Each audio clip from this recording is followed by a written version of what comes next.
Good morning, everybody. Leo Jr. over here at Gem Young, coming at you first thing on Monday morning. Hope you all had a great weekend. I certainly did. I want to talk about this morning what happens when your house changes ownership. Not necessarily selling your house, but what happens if you're that older couple that has now taken your house and put it in your kids' or grandkids' name, and what happens if you're that kid or grandkid that just inherited your parents' or grandparents' house. How do you make sure your insurance adapts with the way your ownership adapts?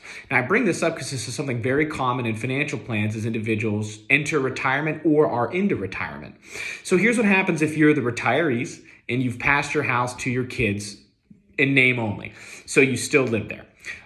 You actually become a renter. Congratulations, you're a tenant. You can no longer have a homeowner's policy since a homeowner's policy is designed only for folks that are in an owner-occupied situation. So you live there, you own it, homeowners. You live there, you don't own it, you need a renter's policy. Now, what happens to the kid that inherits that house or grandkids, right? You need to have what's called a dwelling fire policy, sometimes called a landlord policy, depending on who you're talking to.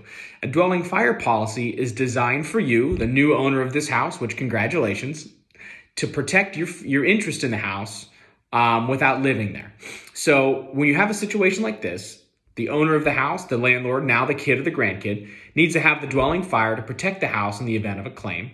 And the parents or grandparents that live in the house need to carry a renter's policy. Since the living arrangement is the same, but the ownership has changed, insurance companies have to make sure that we insure this properly. And if it's not an owner-occupied situation, homeowner's policy doesn't apply, and you could be at risk for a claim being denied. Now, this can get really complicated and in more detail on a case-by-case situation, but this is a really, really good rule of thumb and something that nobody really talks about in this business. So I hope it was helpful. I hope you all enjoy your week. Thanks for watching.